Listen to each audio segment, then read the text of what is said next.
Hi friends, welcome to Hyderabad IAS classes.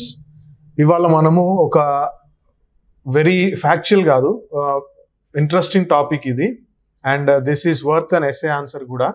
ఇవాళ topic is like going more deep into something which is concerning development and growth సంబంధించినటువంటి topic అనమాట. Growth and development అనే ఒక heading అని మన సిలబస్లో ఇచ్చున్నారు కదా, సో దానికి సంబంధించి దీన్ని కొంచెం ఎక్స్టెన్సివ్ నేను చెప్తాను కొంతవరకు, బట్ దీని మీద I'm expecting that you guys will write an answer. ఒక 250 words ఆన్సర్ రాయగలరు ఈ టాపిక్ మీద. సో ఆ విధంగా I'm expecting you guys to right. మీకు కాన్ఫిడెన్స్ లేకపోయినా సంథింగ్ ఈ టాపిక్ మీద మీరు నేర్చుకున్నది ఏదో ఒకటి రాయడానికి ట్రై చేయండి. When ever you start doing that will improve your answer writing skills అనమాట. సో ఈ topic is a very extensive topic.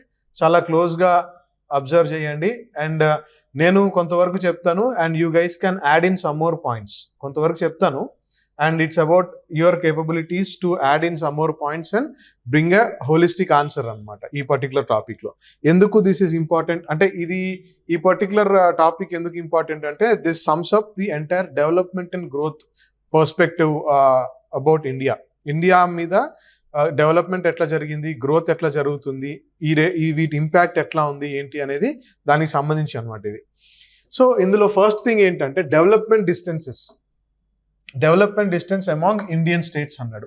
Development distances అంటే ఏంటి, అసలు ఫస్ట్ డెవలప్మెంట్ డిస్టెన్స్ అంటే ఏంటో మీకు ఎక్స్ప్లెయిన్ చేస్తాను. ఫస్ట్ థింగ్ చూడండి, మనకి జనరల్గా what are the development indicators కొన్ని తీసుకుందాము. For example take per capita. Per capita is one development indicator. Next, life expectancy.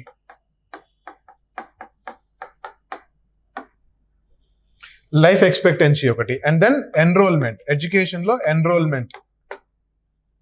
enrollment percentage ఒకటి. And then ఇంకొన్ని ఏంటిది few more తీసుకుంటే మనము there are few other development indicators అన్నమాట. Development indicators like చెప్పాలి literacy rate. Enrolment అన్న literacy rate కిందకి వస్తుంది. లిటరసీ రేట్ ఒకటి. తర్వాత టోటల్ ఫర్టిలిటీ రేట్ TFR అంటే this is something representing reproduction అనమాట. పాపులేషన్ గ్రోత్కి సంబంధించి టోటల్ ఫర్టిలిటీ రేట్. సో ఇవన్నీ ఏంటంటే they are something related to our development indicators. So development ఇండికేటర్స్లో మీకు డెవలప్మెంట్ డిస్టెన్సెస్ అంటే ఏంటో తెలియాలి కదా. సో పర్ క్యాపిటల్ ఇన్కమ్ కనుక మనము కన్సిడర్ చేస్తే బీహార్ యొక్క పర్ క్యాపిటల్ ఇన్కమ్ 100 rupees ఉందనుకోండి. అంటే సగటున ఒక మనిషికి ఆన్ అన్ యావరేజ్ ఒక పర్సన్ బీహార్ యొక్క ఎకానమీలో యావరేజ్ తీసుకుంటే total economy are total GSDP of Bihar by the population వేస్తే ఎంత వస్తుంది అని మనం అనుకుంటే 100 rupees వచ్చింది అనుకోండి. హర్యానా లాంటి ప్రదేశాల్లో 500 rupees ఉంది. నేను ఎగ్జాంపుల్ చెప్తున్నా, ఇది బీహార్ మనం ఎగ్జాంపుల్ తీసుకున్నాం. హర్యానా లాంటి ప్లేసెస్లో 500 rupees ఉంది. అండ్ ఫర్దర్ సౌత్ ఇండియన్ స్టేట్స్కి వస్తే కేరళ కానీ కర్ణాటక కానీ ఇప్పుడు తెలంగాణ కానీ తమిళనాడు కానీ వాటితో కంపేర్ చేసుకుంటే పర్ క్యాపిటల్ ఇన్కమ్లో there is lot and huge disparity between Bihar UP Jharkhand ఇట్లాంటి స్టేట్స్కి మళ్ళీ కొన్ని south Indian developing states and others developing states like Haryana వీటితో కంపేర్ చేసుకుంటే చాలా డిస్పారిటీ ఉంది. There is huge disparity. This is one of the development distance అంటాం. ఓకేనా. డెవలప్మెంట్ ఇండికేటర్స్లో ఒక స్టేట్కి ఇంకో స్టేట్కి మధ్యలో ఉండే వ్యత్యాసాన్ని ఉండే డిఫరెన్స్ని డెవలప్మెంట్ డిస్టెన్స్ అని అంటాం అనమాట. సో డెవలప్మెంట్ ఇండికేటర్స్ ఇది కాబట్టి ఈ ఇండికేటర్స్ ద్వారా మనకు తెలుస్తుంది. లైఫ్ ఎక్స్పెక్టెన్సీ చూసుకోండి. లైఫ్ ఎక్స్పెక్టెన్సీ కేరళలో 75 years కేరళలో, కానీ ఉత్తరప్రదేశ్ అండ్ ఆ స్టేట్స్లో it is 65 years. So life expectancy, what does this reflect? Life expectancy reflects the availability of healthcare, proper healthcare okati, quality healthcare, affordable healthcare, and also life expectancy also simple ga oka statement lo cheppalante this reflects the health of individual anamata, health paranga. And then enrollment is an indicator of education. This is an indicator of health. And this is an indicator of economic prosperity or economic development అనుకుందాం. So enrolment ratio చూసుకుంటే బీహార్ లాంటి స్టేట్స్లో 15% ఉంది, కానీ కేరళ, తమిళనాడు ప్రాంతాలు చూసుకుంటే 51% ఉంది. ఎంత ఉంది? 51% ఉంది. 15% ఉంది, 51% ఉంది. అంటే ఎడ్యుకేషన్ పరంగా ముందుకెళ్ళడానికి కూడా ఎడ్యుకేషన్ పరంగా ఒక పర్టికులర్ సోషల్ గ్రూప్ కానీ సొసైటీలో ఎడ్యుకేషన్ పట్ల ఇంట్రెస్ట్ కూడా అందులో కూడా డిస్పారిటీ ఉంది. లిటరసీ రేట్ తెలిసిందే కదా, కేరళతో కంపేర్ చేసుకుంటే ప్రతి state in India is logging behind అనమాట లిటరసీ రేట్లో. అండ్ టోటల్ ఫర్టిలిటీ రేట్లో ద రిప్లేస్మెంట్ రేషియో, దీని గురించి మళ్ళీ చెప్తాం. 2.1 ఈజ్ ద రిప్లేస్మెంట్ రేట్ అంటాం అనమాట. రిప్లేస్మెంట్ రేట్ అంటాం. 2.1 is the replacement rate. Total fertility rate 2.1 ఉంటే రిప్లేస్మెంట్ రేట్ ఉంటాం. అంటే 2.1 కంటే తక్కువ ఉంటే ఏమవుతుంది అని అంటే కొత్తగా పాపులేషన్లోకి దేర్ ఆర్ న్యూ బార్న్స్ ఎక్కువ లేరు, but old people are dying. అంటే ఓల్డ్ పీపుల్ ఏజింగ్ పాపులేషన్ 2.1 కంటే తక్కువ ఉంటే ఏంటంటే ఏజ్ పీపుల్ యొక్క సంఖ్య ఎక్కువ ఉంది, యంగ్ పీపుల్ యొక్క సంఖ్య తగ్గుతుంది అనే ఉద్దేశం అనమాట. కొన్ని స్టేట్స్లో 3.1, 3.2 అని కూడా ఉంది టోటల్ ఫర్టిలిటీ రేట్. అది పాపులేషన్ ఇంక్రీజ్కి చాలా ఎక్కువ కాంట్రిబ్యూట్ చేస్తుంది. So anything beyond 2.1 increases the rate of population, anything less than 2.1 decreases the population rate అన్నట్టు అర్థం. It's not exactly, but you have to understand it like that. మీ understanding కోసం చెప్పాను అనమాట. So these are the development indicators. ఈ development ఇండికేటర్స్లో ఒక స్టేట్కి ఇంకో స్టేట్కి, ఇండియాలో ఉన్న స్టేట్స్ మధ్యలో చాలా డిఫరెన్స్ ఉంది, చాలా డిస్టెన్స్ ఉంది. దాన్నే మనము డెవలప్మెంట్ డిస్టెన్స్ అని అంటున్నాం అనమాట. డెవలప్మెంట్ డిస్టెన్స్ అని అంటున్నాం. I hope you guys understood this. So what are the factors? అసలు డెవలప్మెంట్ డిస్టెన్స్ రావడానికి గల ఫ్యాక్టర్స్ ఏంటి అనేది మనము డిస్కస్ చేస్తే కొంతవరకు నెక్స్ట్ స్లైడ్లో చూద్దాం. సో హిస్టారికల్ ఫ్యాక్టర్స్ చూద్దాం. హిస్టారికల్ ఫ్యాక్టర్స్లో ఏంటంటే మనము లైక్ ఫార్ బిహైండ్, అంటే మిడివల్ హిస్టరీలోకి వెళ్లకుండా మోడర్న్ హిస్టరీలో నుంచి చదవడానికి ట్రై చేద్దాము. మీరు మిడివల్ హిస్టరీ నుంచి లెసన్స్ తీసుకున్నా కానీ, మిడివల్ హిస్టరీ యొక్క కండిషన్ తీసుకున్నా కానీ, a lot of అంటే by the way of ships, lot of trade that happened was with many South Indian states. ఆ విషయం గుర్తుపెట్టుకోవాలి. చోలాస్ కానీ అండ్ మరాఠాస్ కానీ, Srikrishnadevarayalu. So all these mostly South Indian states had trade links via sea and via sea, water, oceans with many other countries అనొచ్చు, many other kingdoms అని కూడా అనొచ్చు. So historical factors ఏంటి అని అంటే చూసుకుంటే కనుక హిస్టరీలో certain places, what are those very much, అంటే బ్రిటిషర్స్ బాగా ఫోకస్ చేసినటువంటి ప్లేసెస్ ఏంటిది మనకి చూసినట్టయితే బాంబే. అంటే వీళ్ళు వచ్చిన తర్వాత where did they establish their factories or their firms లేదా అడ్మినిస్ట్రేషన్ కూడా అంటే బాంబే, మద్రాస్ అండ్ కల్కత్తా. సో ఈ పర్టికులర్ ప్లేసెస్ని వాళ్ళు చూస్ చేసుకొని whatever they built or whatever production they started it around these places only. Printing press, బాంబేలో printing press ఒకటి. Railways కూడా బాంబే ప్రెసిడెన్సీలోనే కదా, ఇవాళ మహారాష్ట్ర స్టేట్ అన్నాం, but it's Bombay presidency. And మెడ్రాస్లో they took up lot of trade through Madras. Calcutta కూడా like lot of trade and administration జరిగింది. అండ్ లోకల్ మ్యానుఫ్యాక్చరింగ్, అంటే లోకల్ రా మెటీరియల్ యూజ్ చేసుకొని lot of manufacturing and then factories establish చేశారు. Factories కూడా చాలా వరకు ఇక్కడే ఎస్టాబ్లిష్ అయినాయి ఫ్యాక్టరీస్. సో ఈ ఎగ్జాంపుల్స్ చూసుకుంటే హిస్టారికల్గా these particular places were the centres of not only Britishers, but many European colonization కోసం వచ్చిన వాళ్ళు, యూరోపియన్ ఇంపీరియలిస్ట్ కంట్రీస్ ఎవరైతే ఉన్నారో వాళ్ళు వచ్చిన వాళ్ళు, దే టార్గెట్, అంటే their places of target for development or establishing any particular factory or any particular manufacturing center was around these places. మీరు వెస్ట్ కోస్ట్లో చూసుకోండి,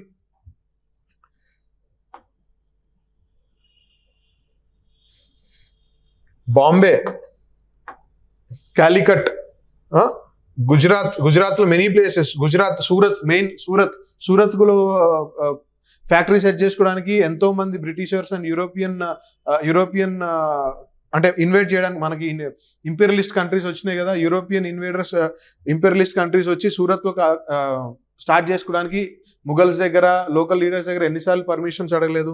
అండ్ నియర్ కల్కత్తా దగ్గర and at Madras local leaders దగ్గర చాలా మంది దగ్గర దే సాట్ పర్మిషన్. ఫస్ట్ మేము we'll start our own work అని స్టార్ట్ చేసి ఫోర్టిఫై చేసుకొని and then they expanded.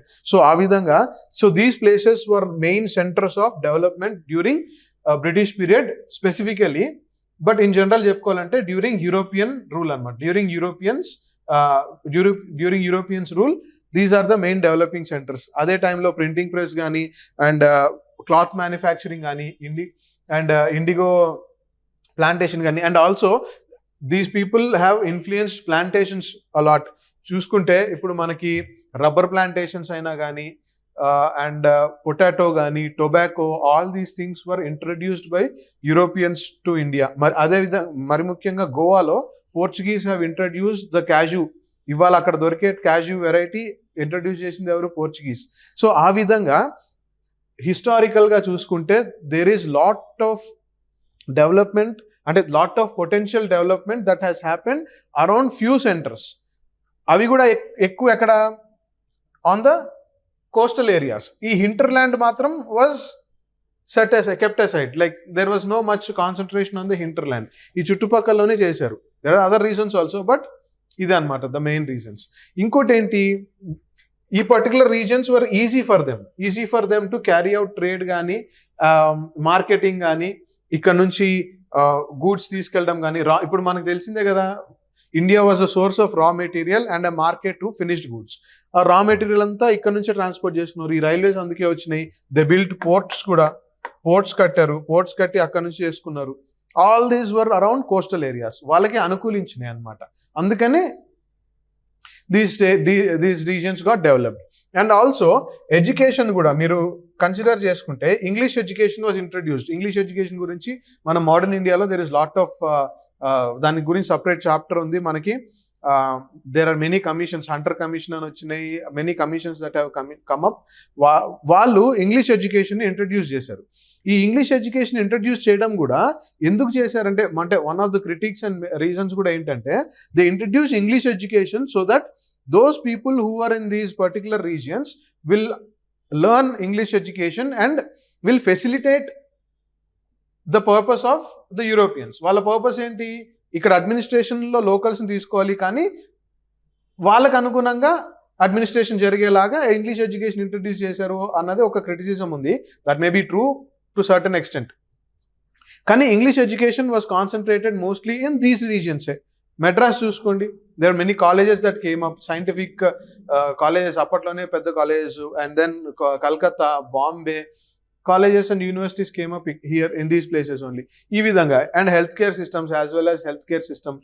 So these are the historical factors that dictated today's development distances అన్నమాట.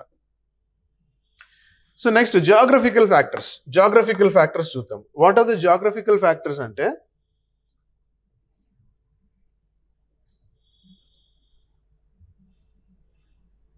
so let's go with geographical factors. Geographical factors ante India is a subcontinent. What does a subcontinent mean ante, geography lo what all the landforms or what all the topographies that are available anni India lo unnai. Oka desert undi, coastal area undi, hilly regions unnayi, mountain ranges unnayi, river deltas unnayi, and great two major drainage system undi, river drainage systems unnayi, Ganga, Yamuna, Godavari, Kaveri and like ఇవన్నీ ఉన్నాయి కాబట్టి we call it as a subcontinent. And at the same time గుర్తుపెట్టుకోండి మీరు, geography పరంగా మనకి సంవత్సరంలో 3 లేదా 4 పంటలు వచ్చేటువంటి ప్రాంతాలు కూడా ఉన్నాయి. 3 crops వచ్చే రీజియన్స్ ఉన్నాయి. మరి ముఖ్యంగా ఈస్ట్ వెస్ట్ గోదావరి ప్రాంతాల్లో అక్కడ ఉన్నటువంటి వాటర్ అవైలబిలిటీని బట్టి you can grow 3 crops over there. అదే టైంలో there are drought prone areas ఉన్నాయి.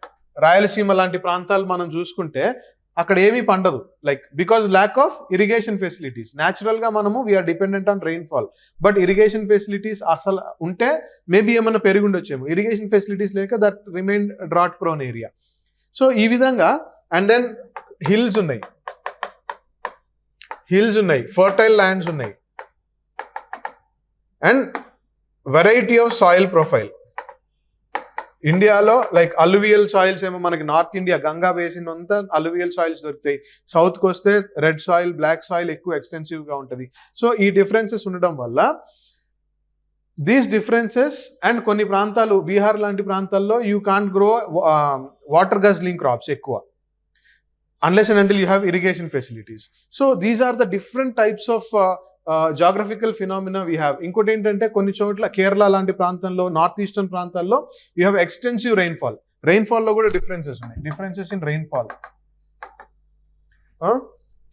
నార్త్ ఈస్టర్న్ ప్లేసెస్లో కేరళలో అండ్ సౌతర్న్ కర్ణాటకలో యూ హ్యావ్ ఎక్స్టెన్సివ్ రెయిన్ఫాల్. అదే మీరు రాజస్థాన్ లాంటి ప్రాంతాలకు వెళ్ళినా లేదా ఉత్తరప్రదేశ్, బీహార్ లాంటి ప్రాంతాలకు వెళ్తే అంత ఎక్కువ రెయిన్ఫాల్ ఉండదు, ఉంటుంది బట్ అంత ఎక్కువ ఉండదు. బియాండ్ మౌంటైన్ రేంజెస్ పైకి వెళ్తే స్నోఫాల్ ఎక్కువ ఉంటుంది, స్నో కవరేజ్ ఎక్కువ ఉంటుంది. అక్కడ you have a different vegetation. So ఈ డిస్పారిటీస్ ఉండటం వల్ల ఆల్ దీస్ డిఫరెన్సెస్ అన్నీ కూడా మనకి డెవలప్మెంట్లో డిస్టెన్సెస్ తీసుకురావడానికి ట్రై చేసాయి. ఎందుకు అనేది నేను చెప్తాను. డిఫరెంట్ జాగ్రఫికల్ ఫినామినా అదేం మార్చలేము, బట్ స్టిల్ ఇది ఎందుకు తీసుకురాగలేకపోయా, ప్రతి రీజియన్ని అక్కడ ఉన్నటువంటి పరిస్థితులను అనుగుణంగా ఎందుకు డెవలప్ చేయలేకపోయాం అనేది మనం కొద్దిసేపట్లో తెలుసుకుంటాం. So these are the geographical reasons. Floods ఎక్కువ ఉంటాయి కొన్ని చోట్ల. You also have floods in many places. Floods కొన్ని చోట్ల హెవీ ఫ్లడ్స్ ఉంటాయి. రివర్ కోర్సెస్ చేంజ్ అవుతూ ఉంటాయి.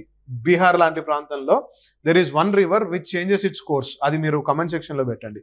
సో ఫ్లడ్స్ ఎక్కువ ఉంటాయి, డ్రాట్, కరువు ఇవన్నీ వస్తూ ఉంటాయి. So that is geographical factors. And location specific advantages. కొన్ని ప్లేసెస్కి లొకేషన్ స్పెసిఫిక్ అడ్వాంటేజెస్ ఉన్నాయి. మరి ముఖ్యంగా Surat,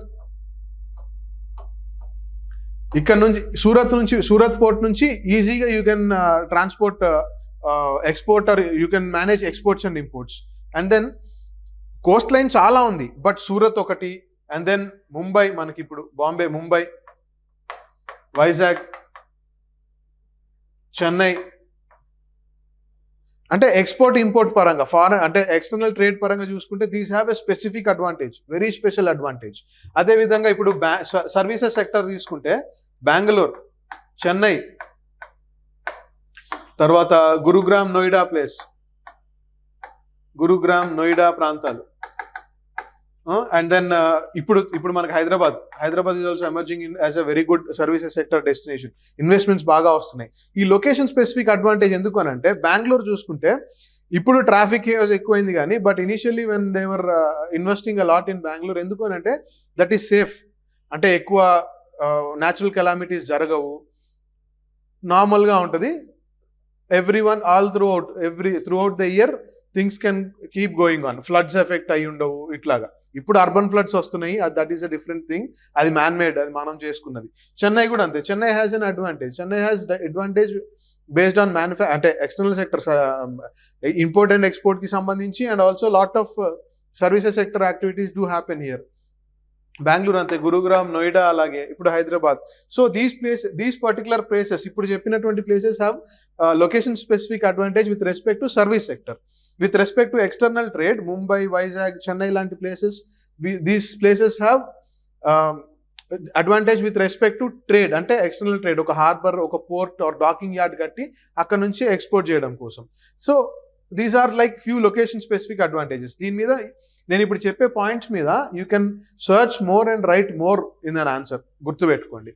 So this is that location specific advantage.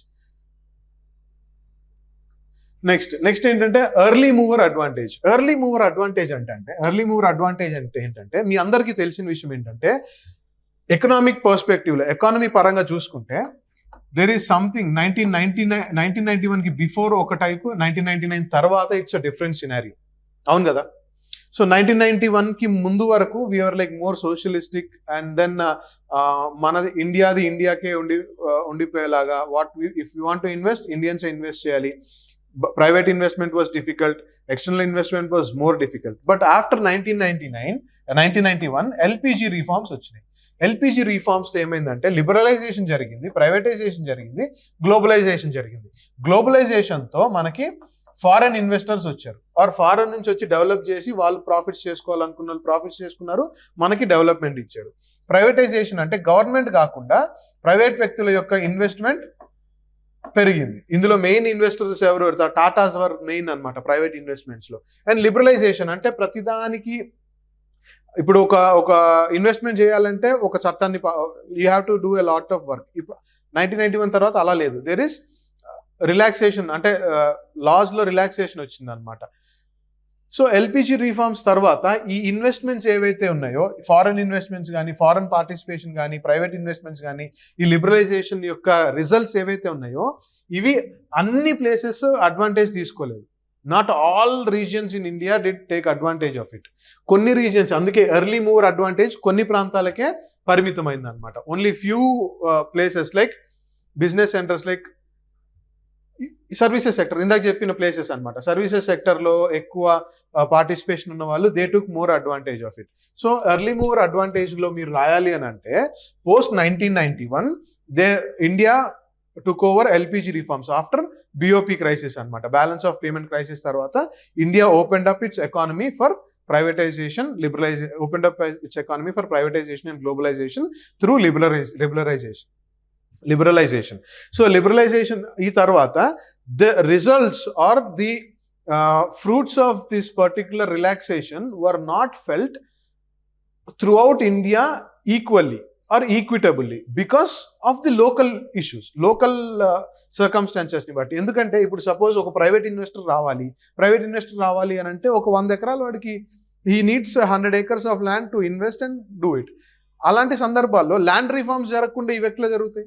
And land reforms are subject of state matter. States involve అయినారు, లోకల్ పీపుల్, అక్కడ ఉన్నటువంటి agricultural families వాళ్ళ interest. ఒకవేళ అగ్రికల్చర్ ల్యాండ్ వాడికి డెవలప్మెంట్ కావాలంటే అది ఇవ్వాలంటే లోకల్లో ఉన్నటువంటి అగ్రికల్చర్ చేసుకునే వాళ్ళకి ఇబ్బంది. సో ఇట్లాంటివన్నీ బ్యాలెన్స్ చేసుకుంటూ, ఇలాంటివన్నీ లైక్ ట్రేడ్ ఆఫ్ కొంత ట్రేడ్ ఆఫ్ చేసుకునే లోపల కొన్ని రీజియన్స్ మాత్రమే took over advantage of LPG reforms. అట్లా దట్ ఈస్ దిస్ అనమాట. Next, failure of planning mechanism. నేను ఇంతకుముందు చెప్పా కదా, we have variety of geographical features in India. Geographical features వెరైటీగా ఉన్నప్పుడు ఒక్కో జాగ్రఫీకి సంబంధించి ఒక్కో టైప్ ఆఫ్ డెవలప్మెంట్ అవసరం. Example, hilly regions need different hilly రీజియన్స్కి అండ్ దెన్ డెల్టా ప్రాంతాలకి ఒకటే టైప్ ఆఫ్ డెవలప్మెంట్ చేయగలమా? చేయలేము.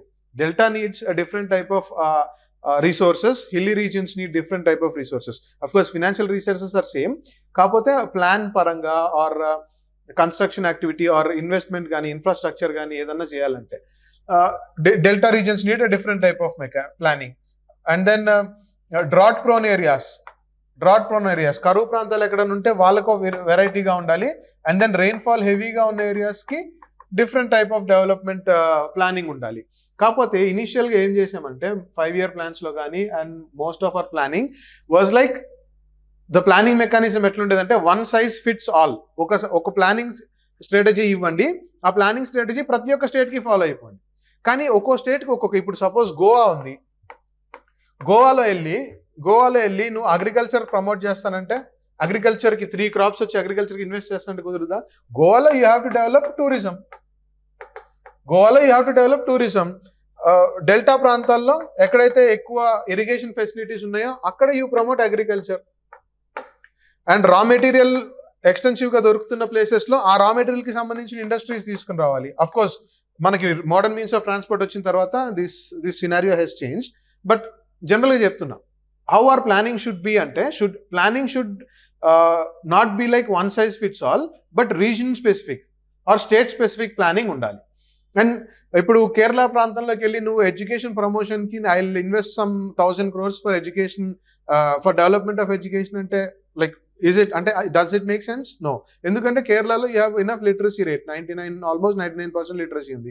ఎడ్యుకేషన్ ప్రమోట్ చేయాలి, ఎడ్యుకేషన్ డెవలప్ చేయాలంటే బీహార్, ఉత్తరప్రదేశ్ లాంటి స్టేట్స్లో బీమారు స్టేట్స్ అని ఉంటాయి, దాని గురించి కూడా చూద్దాము. అక్కడ ప్రమోట్ చేయాలి. హెల్త్ కేర్ ప్రమోట్ చేయాలి అంటే హెల్త్ కేర్ ఇన్వెస్ట్మెంట్ చేయాలంటే ఈ స్టేట్స్లో చేయాలి. What you have to do in Kerala Kerala is also famous for tourism and Ayurveda, ఇందులో ఇన్వెస్ట్ చేయాలి. నీతి ఆయోగ్ వచ్చిన తర్వాత there has been diverse ways of planning, ఆ విషయం గుర్తుపెట్టుకోండి. సో దట్ ఈస్ ఇట్ అనమాట. ఆ విధంగా చేయాలి. But we lacked that. అది లేకుండా పోయింది. Failure of planning mechanism. One size fits all మెకానిజంతో మనము సాటిస్ఫై అయిపోయాము. And we realised it lately. So restricted results of green revolution. Green revolution తీసుకొచ్చింది అంటే గ్రీన్ రెవల్యూషన్ టైంలో India's life expectancy was very low. Health condition, nutritional values were like damn low అనమాట. Like చాలా తక్కువ ఉన్నాయి. ఆ టైంలో India has to produce for self sufficiency. Imports అన్ని చేసుకొని కొంతవరకు అప్పుడు యుఎస్ నుంచి అంత ఇంపోర్ట్స్ వచ్చినాయి, కానీ సెల్ఫ్ సఫిషియన్సీ. ఎందుకంటే ఆ టైంలో గ్రీన్ రెవల్యూషన్ వచ్చిన టైంలో there was lot of population explosion happening in India. అంత పాపులేషన్కి ఫుడ్ పెట్టేంత ప్రొడ్యూస్ అవ్వట్లేదు. సో ఈ గ్రీన్ రెవల్యూషన్ తీసుకొచ్చిన వ్యక్తి ఎంఎస్ స్వామినాథన్, తెలిసిందే మీకు అందరికీ. ఈ గ్రీన్ రెవల్యూషన్ కూడా ఏమైంది అంటే కొన్ని ప్రాంతాలకు రిస్ట్రిక్ట్ అయిపోయింది. ఎక్కడ? మరి ముఖ్యంగా Haryana, Punjab, few parts of Uttarakhand, Uttar Pradesh ఆ ప్రాంతాల్లో, అండ్ దెన్ వెస్ట్ బెంగాల్ ప్రాంతంలో, తర్వాత few areas of south India. ఎందుకు అని అంటే అక్కడ కూడా land reforms are directly related to green revolution అనమాట. ల్యాండ్ రిఫార్మ్స్ అన్ని చోట్ల సరిగ్గా జరగలేదు. జరిగిన కొన్ని చోట్ల ఇరిగేషన్ ఫెసిలిటీస్ సరిగ్గా లేవు. అందుకే గ్రీన్ రెవల్యూషన్లో భాగంగా ఇరిగేషన్ ఫెసిలిటీస్ని బాగా యూటిలైజ్ చేసుకొని ఎక్కువ కాంట్రిబ్యూట్ చేసింది పంజాబ్, హర్యానా ప్రాంతాలు, ఉత్తరప్రదేశ్లో కొన్ని ప్రాంతాలు, వెస్ట్ బెంగాల్ చుట్టుపక్కల కొన్ని, and certain areas in south India అనమాట. మిగతా ప్రాంతాల్లో ఎక్కడా గ్రీన్ రెవల్యూషన్ యొక్క డెవలప్మెంట్ కనిపించలేదు. అంటే గ్రీన్ రెవల్యూషన్లో యూజ్ చేసుకున్న హై ఈల్డ్ వెరైటీ క్రాప్స్ కానీ, ఇరిగేషన్ ఫెసిలిటీస్ యొక్క డెవలప్మెంట్ కానీ మిగతా ప్రాంతాల్లో ఎక్కడ జరగలేదన్నమాట. అందుకనే restricted success of green revolution కూడా one of the reasons for development distance అనమాట. ఎందుకు డెవలప్మెంట్ డిస్టెన్స్? ఇప్పుడు పంజాబ్ ప్రాంతం చూసుకోండి, గ్రీన్ రెవల్యూషన్ బాగా సక్సెస్ అయిపోవడం వల్ల people were able to produce on a commercial basis. కానీ మిగతా ప్లేసెస్లో ఏమైంది? కమర్షియల్ బేసిస్లో ప్రొడ్యూస్ చేయడమే కాకుండా మోడర్న్ టెక్నాలజీని they are able to implement అనమాట ఇప్పుడు. కానీ కొన్ని చోట్ల ఇంకా సబ్సిస్టెన్స్ అగ్రికల్చరే సేమ్ ఓల్డ్ మెథడ్స్ అనమాట. ఈ డిఫరెన్స్ రావడం వల్ల అగ్రికల్చరల్ ఇన్కమ్స్ దెబ్బతిన్నాయి. కొన్ని అందులో కూడా డిఫరెన్సెస్ వచ్చినాయి అనమాట అగ్రికల్చర్లో ఇన్కమ్స్. సో అది that comes as part of this. And law and order problem అంటే ఇండియాలో ఉన్నటువంటి main law and order problem with respect to borders, మనకు ఉన్నటువంటి హోస్టల్ నైబర్స్. అది పక్కన పెడితే extremism, left wing extremism, simple చెప్పాలంటే నక్సలైట్ ప్రాబ్లం అని అందరూ చెప్తారు. But left wing extremist violence అన్ని రాస్తే it will add little more impression on your answer అనమాట. లెఫ్ట్ వింగ్ ఎక్స్ట్రీమిజం అనమాట.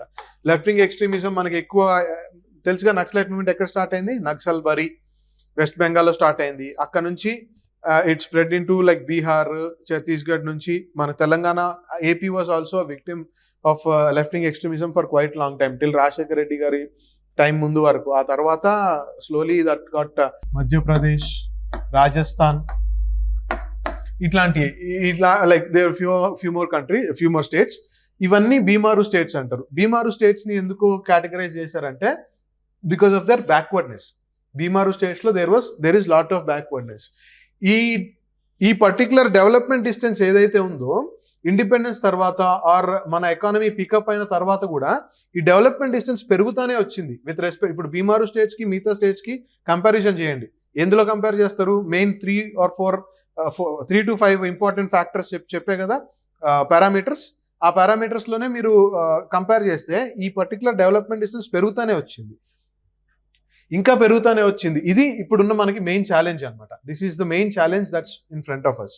అదే టైంలో ఛాలెంజ్ టు నేషనల్ యూనిటీ. ఈ నేషనల్ యూనిటీకి గల ఛాలెంజ్ ఏంటి అని అంటే, మీకు ఇందాక టోటల్ ఫర్టిలిటీ రేట్ గురించి చెప్పాను. ఈ total fertility rate Bihar, UP ప్రదేశాల్లో it's very high. It's beyond 2.1 కంటే ఎక్కువ ఉంది. అండ్ కేరళ లాంటి ప్రాంతాల్లో చూసుకుంటే, Kerala majorly all south Indian states, Kerala, Telangana, AP, Tamil Nadu, Karnataka లాంటి ప్రాంతాలు చూసుకుంటే they have a very good success story with respect to population control. Population కంట్రోల్కి సంబంధించి స్వతహా ఇప్పుడు పాపులేషన్ కంట్రోల్ ఎవరి చేతిలో ఉండదు. మీరు చూసుకోండి, ఎంత గవర్నమెంట్ వచ్చి వేరియస్ స్కీమ్స్ కానీ ఎంత చేసినా కానీ పాపులేషన్కి సంబంధించి that's not in control of anybody. Like స్వతహాగా పర్సనల్గా ఎవరికి వాళ్ళు రియలైజ్ అయ్యి ఎఫర్ట్స్, లైక్ ఎవరికి వాళ్ళు రియలైజ్ అయ్యి if they start putting efforts towards controlling the population, అప్పుడే అవుతుంది అనమాట. సో ఈ స్టేట్స్కి ఆల్మోస్ట్ ఆల్ ది స్టేట్స్, ఈ స్టేట్స్ అన్నిట్లో either 2.1 total fertility or less than, అంటే 2.1 ఉంది లేదా అంతకంటే తక్కువ ఉంది అనమాట.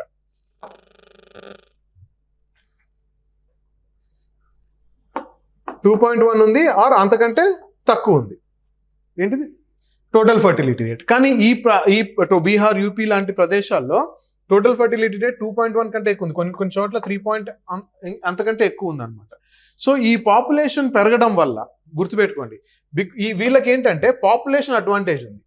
ఎవరికి? ఈ పర్టికులర్ ఈ స్టేట్స్, బీమారు స్టేట్స్ అనుకోండి, they have population advantage. Population advantage ఉన్నప్పుడు, అంటే పాపులేషన్ అడ్వాంటేజ్ అన్నాం మనం, పాపులేషన్ ఎక్కువగా ఉన్నప్పుడు ఈ పాపులేషన్ బేసిస్ మీదనే కదా సీట్లు వచ్చేది. ఒక స్టేట్కి సీట్లు నంబర్ ఆఫ్ పార్లమెంట్లో కానీ లెజిస్లేచర్లో కానీ, మరి ముఖ్యంగా పార్లమెంట్ అనుకోండి, లోక్సభ రాజ్యసభలో పాపులేషన్ బేసిస్ మీదే కదా సీట్లు వచ్చేది. సో ఎక్కువ మంది లెజిస్లేచర్స్ ఈ పర్టికులర్ స్టేట్స్లో ఉన్నారు, ఎంపీస్. పాపులేషన్ బేసిస్ మీద చూసుకునేటప్పటికీ ఇక్కడ తక్కువ మంది ఉన్నారు, MPs are in less number. ఎందుకు? పాపులేషన్ బేసిస్ మీద ఉంటుంది కాబట్టి. పాపులేషన్ బేసిస్ మీద ఎక్కువ చట్టసభల్లో వీళ్ళున్నారు, వీళ్ళు తక్కువ ఉన్నారు. కానీ ఎకనామిక్ కాంట్రిబ్యూషన్ పరంగా చూసుకుంటే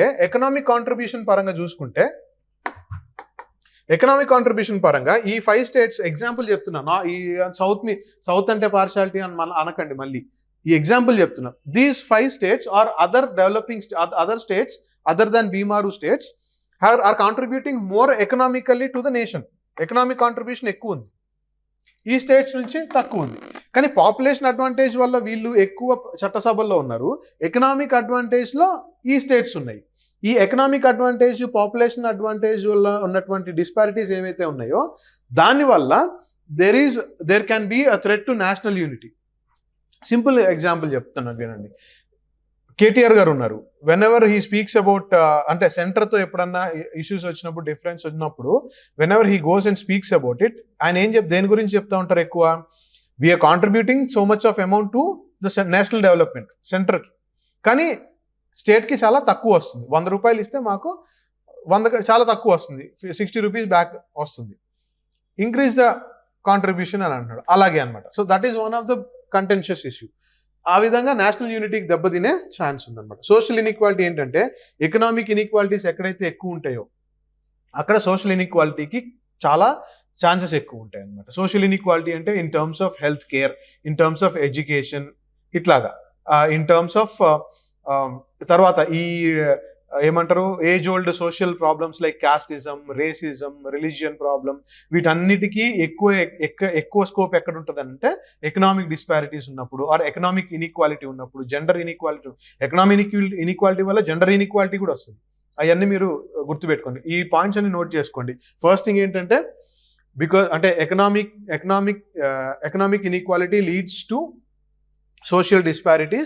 social disparities with respect to caste, race, religion, and also is a hindrance to social development in matters of education, infrastructure, healthcare, and others atlaga anamata. And then environmental concerns. So environmental concerns వచ్చేటప్పటికి ఏమవుతుంది అని అంటే, ఇప్పుడు ఒక region ని develop చేయాలి, ఆ region లో న్యాచురల్ గా there is certain things that are happening.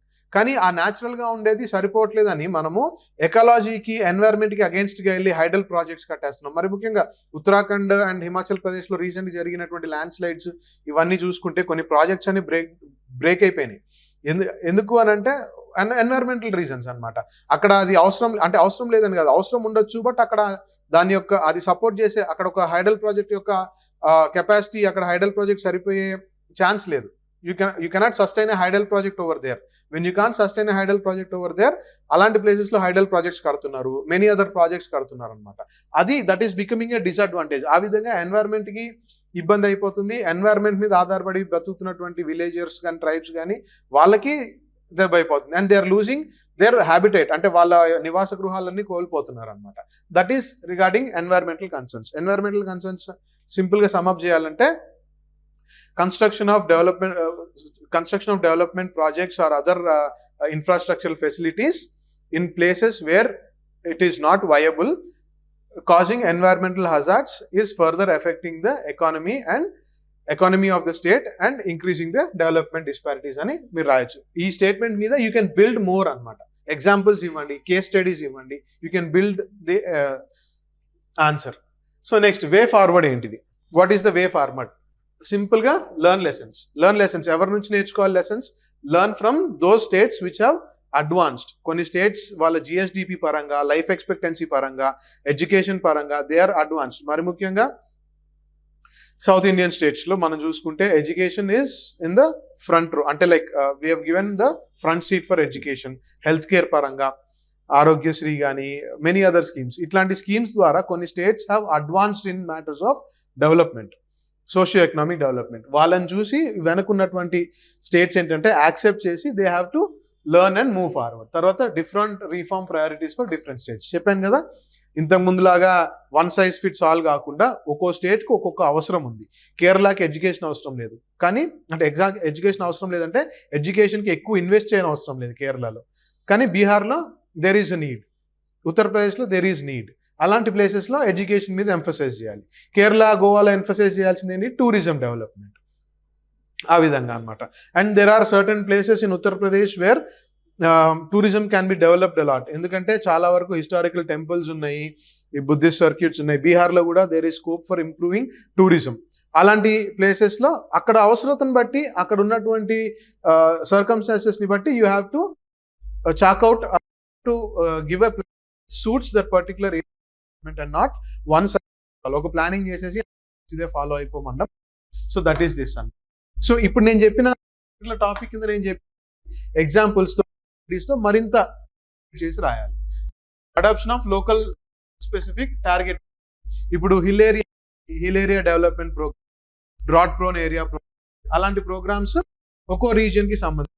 కొన్ని ఏరియా ప్రోగ్రాము నుంచి డెల్టా ఉన్న ప్రాంతం ఏరియా ప్రోగ్రామ్ పెడితే నో, డ్రాట్ ప్రోగ్రామ్ ఉండాలి. ఫ్లడ్స్ని ఎలా ట్యాకిల్ చేయాలి, urban areas manage, you have to have a different. And Bengaluru, Gurugram, Chennai ప్లేసెస్లో ఎక్కడైతే సర్వీస్ ఎక్కువ ఉందో అనుకో, దోస్ నీడ్ డిఫరెంట్ ప్లానింగ్ అన్నమాట.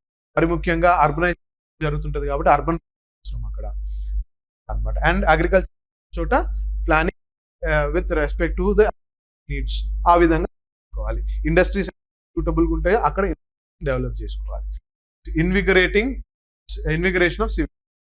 ఈ డెవలప్మెంట్ అన్నిటిలో డెవలప్మెంట్ కానీ ఇంప్లిమెంట్ కానీ civil society, local groups involving NGOs is a best way forward అనమాట. ఎందుకంటే ఇన్వాల్వింగ్ ఎన్జిఓస్ ఇవన్నీ ఏంటంటే they work for a specific purpose. ఒక పర్పస్ మీద కూర్చొని they research a lot and then come up with solutions అనమాట. ఒక్కొక్క ఎన్జిఓస్ ఎట్లా ఉన్నాయంటే one of the categorization is based on specific area of interest.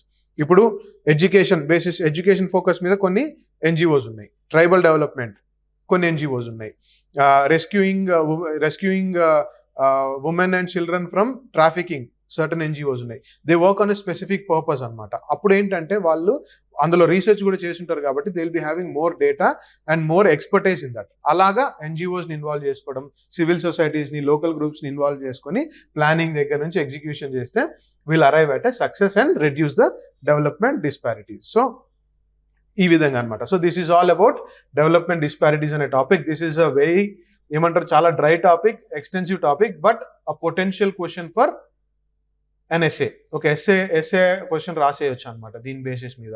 ఎట్లా ఇప్పుడు నేను చెప్పింది జస్ట్ సైడ్ హెడ్డింగ్స్ పెట్టి కొన్ని చెప్పాను. యూ కెన్ ఎలాబరేట్ ఇట్, చాలా ఎక్స్టెన్సివ్గా ఎలాబరేట్ చేసుకోవాలి. ఆల్ త్రూ యువర్ ప్రిపరేషన్ నేర్చుకున్న స్కీమ్స్ అన్నింటినీ ఇందులో ఇన్వాల్వ్ చేసుకుంటా, ఒక్కో స్టేట్కి ఉన్నటువంటి ప్రాబ్లమ్ని, ఒక్కో స్టేట్కి ఉన్నటువంటి అడ్వాంటేజ్ని, ఒక్కో రీజియన్కి ఉన్నటువంటి సర్కమ్స్టాన్సెస్ని క్లియర్గా నీట్గా ఎక్స్ప్లెయిన్ చేసుకుంటూ you can write and elaborate answer.